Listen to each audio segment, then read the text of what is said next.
Assalamualaikum warahmatullahi wabarakatuh. Bagaimana kabarnya teman-teman? Semoga dalam perlindungan Allah Subhanahu wa taala dan dalam kondisi sehat walafiat. Pada kesempatan kali ini mata kuliah fikih munakahat kita akan mengkaji mengenai beberapa problematika pernikahan kontemporer.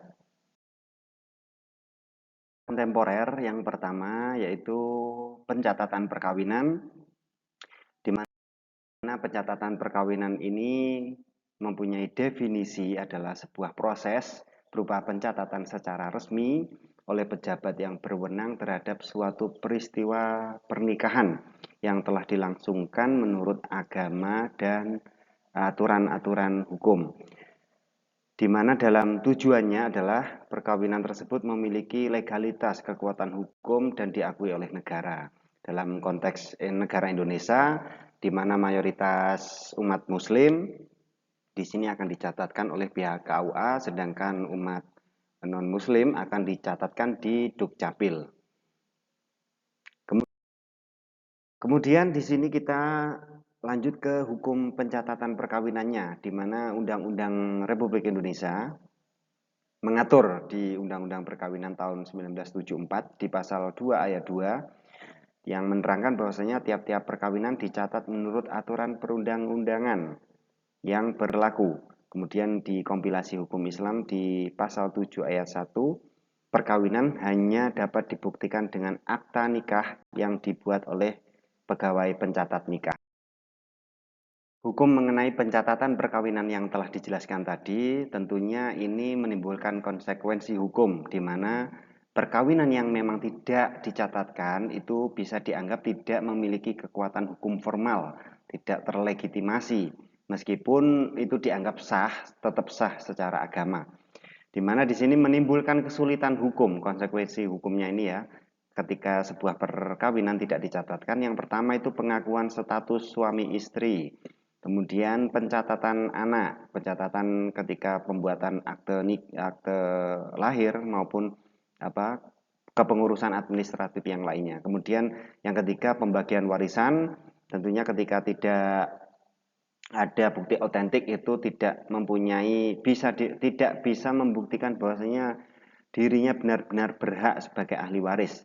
Kemudian juga yang keempat ini perceraian ataupun pembatalan di pengadilan, itu juga akan kerepotan untuk mencari dalil hukumnya. Terus kemudian dalam banyak kasus istri dan anak kehilangan hak hukumnya karena memang tidak ada bukti nikah resmi berupa akta autentik, akta pencatatan perkawinan. Meskipun demikian, beberapa tahun silam, ketika tahun 2010 itu pernah ada gugatan di MK mengenai status anak status anak yang tidak pernikahannya hasil dari tidak dicatatkan, yaitu Macicah Muchtar yang pernah menggugat di MK. Ketika itu Prof. Mahfud MD yang masih menjadi ketua MK memutuskan bahwasanya anak hasil luar nikah ataupun perkawinannya tidak dicatatkan ini tetap bisa mempunyai hubungan keperdataan dengan ayahnya dengan syarat bisa dibuktikan secara saintifik. Ini bisa kalian akses di RPS ataupun langsung ke jurnal saya yang mengulas tentang ini, status anak hasil dari perkawinan yang tidak dicatatkan.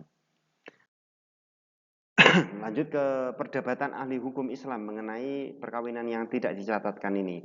Ada dua pandangan. Yang pertama pandangan tradisional, ini mayoritas fuqaha tidak mensyaratkan pencatatan perkawinan ini sebagai syarat sahnya pernikahan. Kemudian mereka tetap berpandangan bahwasanya syarat sahnya nikah itu hanya ada ijab qabul, kehadiran wali, dan kehadiran saksi, dan juga tidak ada halangan syar'i. Jadi jelas di sini disimpulkan bahwasanya pencatatan perkawinan tidak dianggap wajib.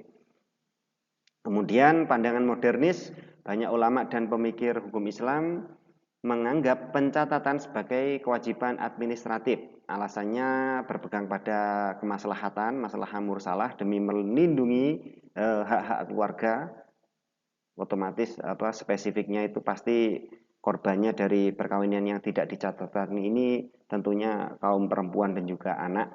Kemudian mencegah praktek poligami yang liar Terus kemudian negara berhak di sini berlandaskan yang ketiga ini, negara berhak mengatur muamalah di antara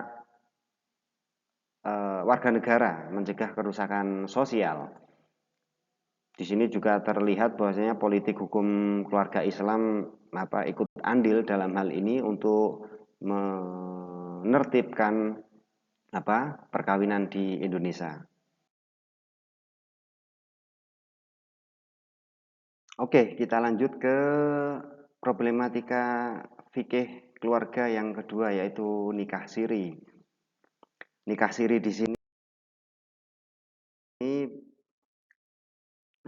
istilah yang berkembang yang juga disamakan banyak orang dengan nikah bawah tangan, yaitu sebuah proses pernikahan yang sudah sesuai ketentuan agama, ketentuan Islam, seperti di situ juga terdapat wali, terdapat saksi dan ijab kabul, tapi tidak melibatkan lembaga yang berwenang untuk mencatat pernikahan.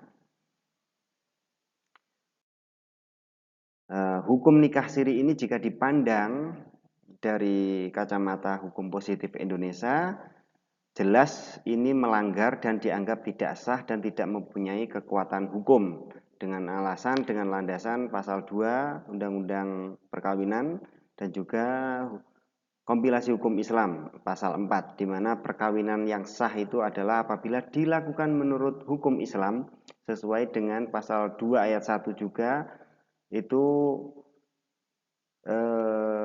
menjamin ketertiban perkawinan bagi masyarakat Islam. Setiap perkawinan harus dicatat.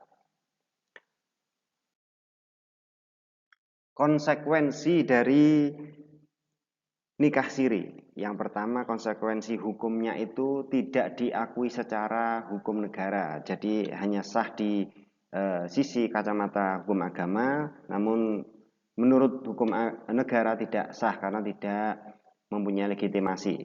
Kemudian istri tidak diakui sebagai istri yang sah secara hukum negara, begitu pula dengan anak yang dihasilkan dari nikah siri.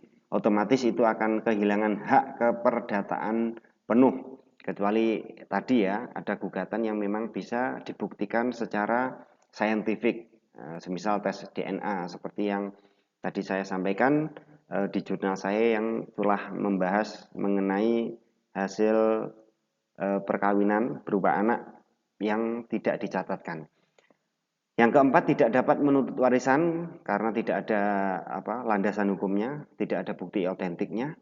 Kemudian kesulitan dalam proses cerai. Nah, yang keenam ini celah untuk penyalahgunaan poligami. Jadi marak poligami di sana sini itu karena memang mereka ada beberapa alasan untuk melakukan nikah siri yang mungkin memang ada kebutuhan dari pihak laki-laki maupun juga memang karena keterbatasan akses pengetahuan tentang hukumnya dan akibat hukum jika melakukan pernikahan secara siri.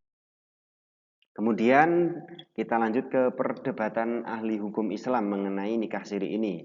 Yang pertama, pandangan yang dibolehkan nikah siri itu selama syarat sah nikah itu terpenuhi. Ini dimotori oleh ulama klasik, mayoritas mereka tetap menganggap sah pernikahan siri ini ketika memang sudah syarat-syaratnya terpenuhi.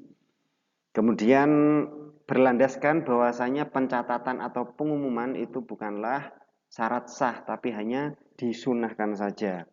Kemudian pandangan yang mengkritik terhadap nikah siri ini, ulama kontemporer atau mutaakhirin ini, tentunya kajiannya tidak hanya terpenuhinya syarat saja, tapi dampak-dampak sosial dan juga ketertiban administrasi, kemaslahatannya tentang administrasi itu juga dijadikan sebagai dasar sorotan. Yang pertama, nikah siri itu merusak maqasid syariah, bisa hifdzun nasl, kemudian hifdzul irdi, karena perempuan ini, kehormatan perempuan tidak ada harganya ketika memang dianggap oleh masyarakat itu adalah istri simpanan dan sebagainya. Kemudian menimbulkan mudarat sosial seperti penelantaran, eksploitasi perempuan, dan status anak yang tidak jelas. Mengenai eksploitasi perempuan ini, nikah siri maupun pencatatan nikah yang tidak dicatatkan itu bisa kita kaji di jurnal-jurnal yang mengulas hal-hal tersebut, terutama objeknya itu di Bogor ataupun yang sudah terjadi di Rembang, Pasuruan. Nanti silakan bisa kalian semua akses. Oke, jadi sekian dari saya. Terima kasih banyak, banyak salah, banyak kekurangan. Kami sudahi perkuliahan mengenai fikih munakahat kontemporer ini, beberapa problematikanya tadi. Semoga menjadi manfaat berkah. Sekian dari saya. Wallahul muwaffiq ila aqwamit thoriq. Assalamualaikum warahmatullahi wabarakatuh.